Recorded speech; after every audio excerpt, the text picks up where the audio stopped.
बिस्मिल्लाहिर्रहमानिर्रहीम। अस्सलाम वालेकुम। मिस्र का अमीर आदमी। मिस्र का एक अमीर बिजनेसमैन था।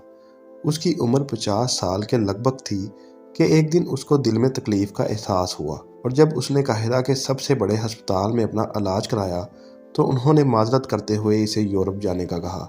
यूरोप में तमाम टेस्ट मुकम्मल करने के बाद वहाँ के डॉक्टरों ने इसे बताया कि तुम सिर्फ चंद दिन के मेहमान हो, क्योंकि तुम्हारा दिल काम करना छोड़ रहा है। वह शख्स बाईपास करवाकर मिस्र वापस आ गया और अपनी ज़िंदगी के बाकी दिन गिन गिन के गुजारने लगा।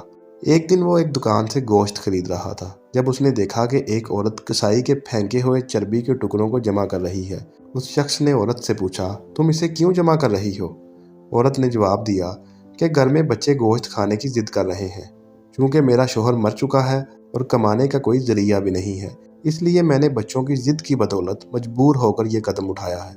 इस फेंकी हुई चर्बी के साथ थोड़ा बहुत गोश्त भी आ जाता है, जिसे साफ करके पका लूंगी। बिजनेसमैन की आंखों में आंसू आ गए। उसने सोचा, मेरी इतनी दौलत का मुझे क्या फ़ायदा, मैं तो अब बस चंद दिन का मेहमान हूँ। मेरी दौलत किसी गरीब के काम आ जाए, इससे अच्छा और क्या।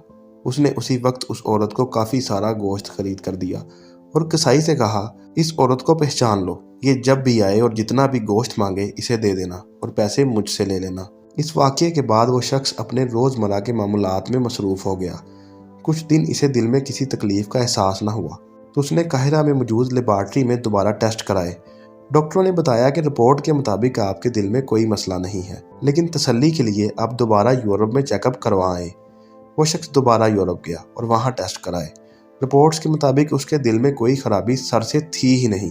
डॉक्टर हैरान रह गए और उससे पूछा कि आपने ऐसा क्या खाया कि आपकी बीमारी जड़ से ख़त्म हो गई। उसे वो गोश्त वाली बेवा याद आई और उसने मुस्कुरा कर कहा, इलाज वहाँ से हुआ है जिस पर तुम यकीन नहीं रखते। बेशक मेरे नबी करीम सल्लल्लाहु अलैहि वसल्लम ने सच कहा था कि सदका हर बला को टालता है।